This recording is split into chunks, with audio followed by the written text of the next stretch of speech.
unit mobil Fiat dan 1 unit mobil Mini Cooper. Ya, seperti yang sekarang masih terpajang di sini ya. Sedangkan terhadap penyitaan untuk barang bukti berupa kendaraan atau mobil dan sejenisnya yang terdahulu itu sudah dilakukan penyimpanan di Rubasan ya. Jadi itu mekanismenya supaya rekan-rekan media juga dan masyarakat bisa memahami. Sedangkan untuk tersangka MS, penyidik juga di Jalan Cianjur ya, Menteng Jakarta Pusat sudah melakukan penyitaan terhadap 1 unit mobil Range Rover ya, dan 1 unit mobil Lexus. Nah, sekarang juga sedang terpajang dan pada waktunya nanti akan digeser ya di Rubasan untuk dilakukan pengelolaan. Saya kira itu perkembangan terkait penanganan perkara suap dan atau gratifikasi. Silakan. Untuk mempertegas, ini kan yang tadi disebutkan ada penggeledahan di rumahnya Jepara kalau tidak salah dari tersangkanya Ali Muhtaram. Itu benar uangnya ditemukan di bawah kasur atau gimana Pak? Iya.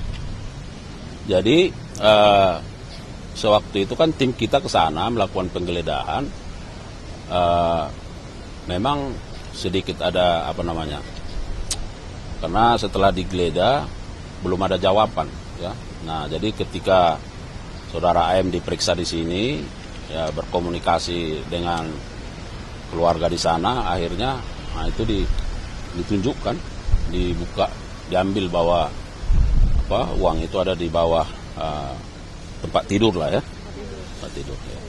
Nominalnya berapa itu Pak? Untuk disembunyikan uang itu ya Pak? Ya mungkin kan disimpan di sana. Nah, tapi karena yang bersangkutan kan sudah di sini kan waktu itu, yang di sana ada kan keluarga. Nah, bisa saja yang mengetahui itu kan yang bersangkutan. Jadi waktu tim penyidik ke sana itu ya sepertinya tidak menemukan gitu ya. Tapi setelah ditanya ternyata ada, dikomunikasikan dan itu benar ada. Dan itu diakui uang hasil suap ya Pak? Ya itu yang terus didalami ya. Kalaupun itu yang kita bilang bahwa terhadap semua perampasan aset-aset ini kan dalam rangka bagaimana pemulihan terhadap kerugian dalam perkara ini setidaknya dikaitkan dengan apakah itu merupakan alat atau hasil kejahatan. Jadi uang yang dibawa itu kan tadi 5,5 M, berarti itu yang kemarin diserahkan dari MS ke AR melalui WG itu berarti ya? Nah, 2 kali proyek. Ya itu juga yang mau didalami, apakah itu merupakan aliran itu yang belum digunakan atau memang itu dari simpanan. Mungkin dari yang lain kan kita belum tahu ya. Untuk 2 kapal Iya. Untuk 2 kapal pesiar ini Pak, ini apakah sama dengan yang kemarin Pak Kohar bicarakan di konferensi? Karena kan kemarin malam disebut tuh, atau mungkin ini baru lagi Pak? Ya, itu. Nah, karena kan 1 sudah disita karena dengan tonase tertentu, yang 1 lagi sedang dimintakan izin. Wah, nanti akan dihitung. Ya. Nilai helmnya deh Pak yang paling mungkin buat Bapak mencuat kenapa ini harus diambil, itu yang helm apa Pak? Ya, Merek. harganya jutaan. Nanti bisa dilihat lah, saya juga belum pernah pakai, ya kan. Nah, 130 ya Pak? ya kalau 130-an di rata-rata juta, jadi udah berapa dia? Ya kan? Jadi itu sangat signifikan. Ya. Tapi untuk sejauh ini Pak, ini kan ada 60 M nih, ini yang ketahuan kan baru 2,5 M. Untuk sejauh ini ada perkembangan nggak sih Pak? Aliran dana yang ketahuan akhirnya mengalir kemana lagi sisanya?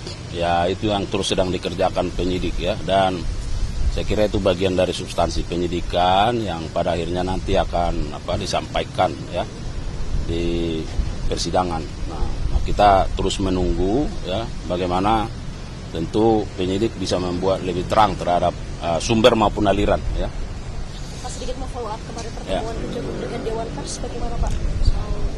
Nah, jadi yang pertama bahwa pertemuan kita dengan Dewan Pers berlangsung dengan baik, dengan penuh kehangatan dan penuh saling pengertian ya, seperti yang sudah disampaikan bahwa masing-masing pihak baik Dewan Pers maupun kita saling menghormati terhadap proses yang sedang berlangsung. Saya hanya mau sampaikan sebagai penegasan, yang pertama bahwa kepada rekan-rekan para jurnalis, silakanlah terus berkarya dengan karya jurnalistiknya dan silakanlah melakukan kritik, ya, karena itu juga bagian dari kerja-kerja jurnalistik, ya. Dan yang kedua tentu saya harus tegaskan bahwa sekali lagi kami tidak pernah anti kritik terhadap produk jurnalistik, itu yang harus dipahami. Dalam kaitan perkara ini kami sudah tegaskan bahwa dari sisi niatnya, sisi niat pelaku yang berkolaborasi bekerja sama dengan pihak-pihak terkait, bahwa dia menggunakan media sebagai alat. Itu saja, ya. Jadi itu yang harus bisa dipahami teman-teman media supaya tidak bias, tidak menimbulkan pertanyaan-pertanyaan lagi bahwa ini kan seolah-olah pemberitaannya yang karena negatif lalu dipidana, bukan. Ya. Karena sama halnya seperti ada pemberitaan baik dan ada pemberitaan tidak baik. Ada pemberitaan yang mengkritisi, ada yang tidak mengkritisi. Saya kira itu semua menjadi produk jurnalistik, ya kan? Dan itu menjadi ranahnya apakah ada sisi etika di situ. Tetapi yang kita sidik sekarang yang oleh penyidik adalah terkait dengan permufakatan jahat. Ada niat jahatnya yang dilakukan oleh pelaku ini bekerja sama dengan apa? Dengan pihak-pihak yang sudah disebutkan. Untuk apa? Untuk menciptakan opini publik yang akan mempengaruhi terhadap kerja-kerjanya aparat penegak hukum. Ya. Tapi dari Kejagung ada asumsi-asumsi yang menilai bahwa Kejagung ini mendahului dari Dewan Pers dengan langsung menetapkan sebagai tersangka. Tidak, ya buktinya kemarin langsung beliau-beliau hadir dari Dewan Pers dan kita sampaikan dan Dewan Pers bisa memahami, ya. Pak, ini kan memang sebenarnya yang disorot dari awal dari Kejagung kan pemufakatan jahatnya, Pak. Cuman mungkin ketika lagi proses ini berjalan, Pak, ada dari JAK TV atau dari media manapun lah yang digunakan oleh MS dan JS ini. Pemantiknya apa sih, Pak, dari Kejagung untuk bilang, oh ini ada pemufakatan jahat nih dugaannya itu. Berita yang mana, Pak, sebenarnya? Ada banyak dan itu nanti akan kami sampaikan ke Dewan Pers untuk untuk diteliti karya jurnalistiknya, ya. Dari satu media semua atau gimana itu? Ya nanti dilihatlah, ya. Tapi artinya ini paralel dengan Dewan Pers yang juga mengkaji untuk produk jurnalistik ini. Iya, jadi saya sampaikan begini teman-teman media, itu kan satu hal lain, kan? Tapi yang dikerjakan oleh mereka-mereka ini kan misalnya dalam bahagian social engineering itu dia menggunakan media sebagai alat, dia menggunakan massa juga sebagai alat, ya kan? Nah, dan semua itu dibiayai, ya, untuk apa? Untuk menciptakan pendapat-pendapat publik, pendapat masyarakat tentang apa? Tentang kami ini semua jelek. Padahal itu nggak kami lakukan, itu tidak dilakukan, itu loh, ya. Jadi tidak dalam kaitan dengan produknya. Tadi saya sudah sampaikan, produk jurnalistik itu ada yang baik, ada yang tidak baik, ya kan? Tentu sarana-sarana untuk itu kan ada melalui forumnya di Dewan Pers. Tapi ketika pelaku ini melakukan permufakatan jahat untuk merancang sebuah aktivitas, ya, yang menggunakan alat media. Nah, jadi saya kira seperti yang saya sampaikan kemarin, ya ini juga kita juga mau mempertahankan martabat pers, martabat jurnalistik ini jangan disalahgunakan seperti itu, ya. Saya kira begitu, ya. Kan ada pemeriksaan cuman dari beberapa campersnya JAK TV ya, sedangkan dalam konversi itu dijelaskan bahwa ini adalah proyek secara pribadi. Nah, Ya. ini apakah campers ini memang dipekerjakan secara pribadi oleh TJ atau memang ada salah satu program khusus di JAK TV yang dibawa oleh TJ masuk ke dalam media? Nah, kalau kita lihat produknya, ya, jadi ini bukan orang-orang ini tentu dibawa secara pribadi, ya. Kita udah tegaskan bahwa yang dilakukan ini adalah perbuatan personal, perbuatan dia sebagai oknum. Nah, hanya saja ketepatan dia di sana, ya kan. Lalu apa medianya, apa alatnya, dan orang-orang itu tentu dipekerjakan karena kan ini kan butuh butuh.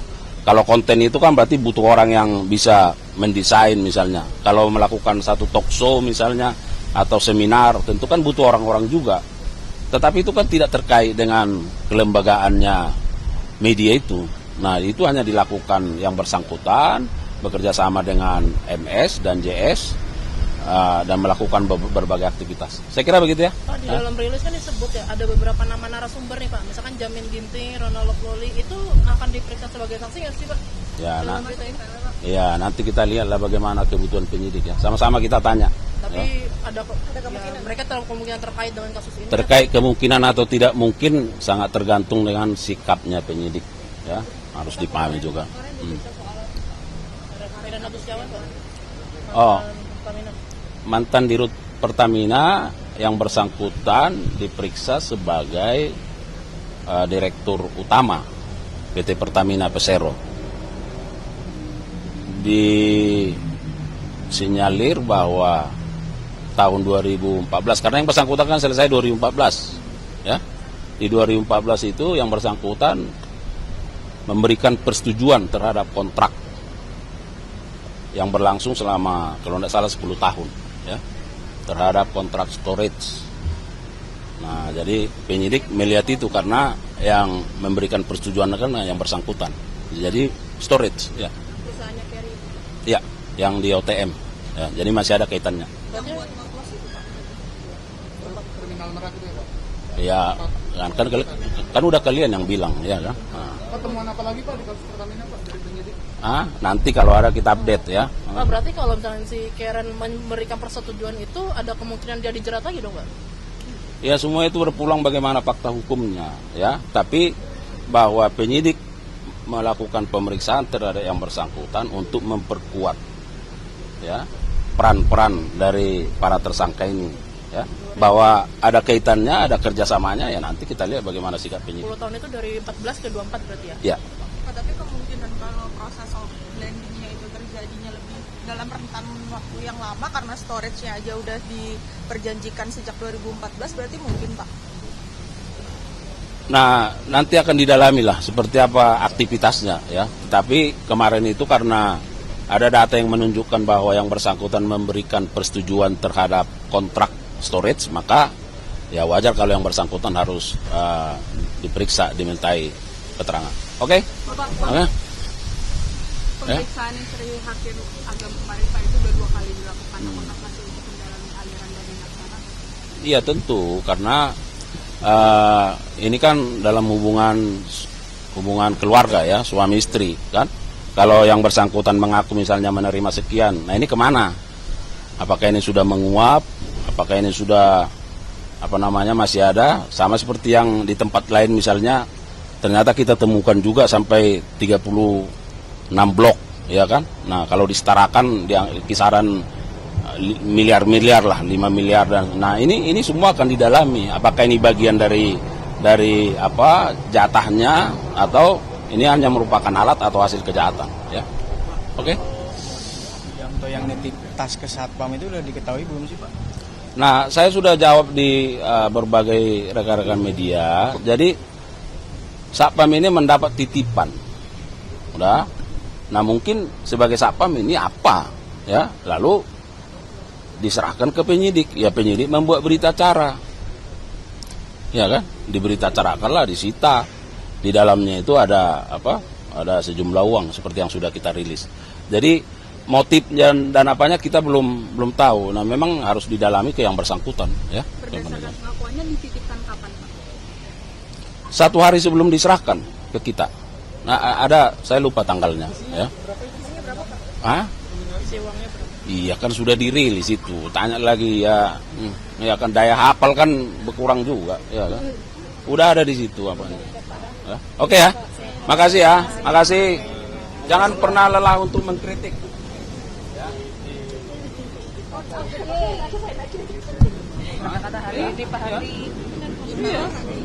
Pak, saya mau tanya ini Pak. Bilang Kapus Penkum sampaikan jangan pernah lelah untuk Saya mengkritik. jadi Judul. Keren kan? Men, jangan pernah berhenti berkritik, benar saya naikin. Iya kan? Itu Keren. dijelasin tuh. Keren kan? Iya. Tuh kan Pak, bener kan? Lu bilang jangan mamal subuh kita Bang.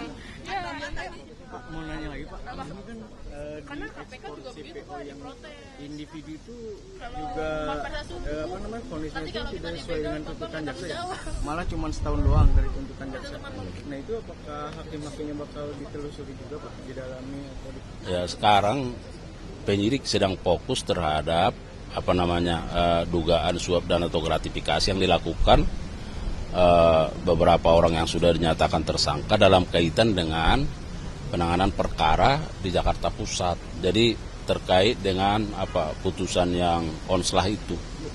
Nah, itu. Nanti apakah misalnya karena memang kalau kita lihat ya bagi kita sebenarnya kan kalau putusan perorangan itu juga kan kalau nggak salah sudah sampai PK kalau nggak salah, ya kan? Nah itu. Jadi semua upaya hukum kan sudah dilakukan.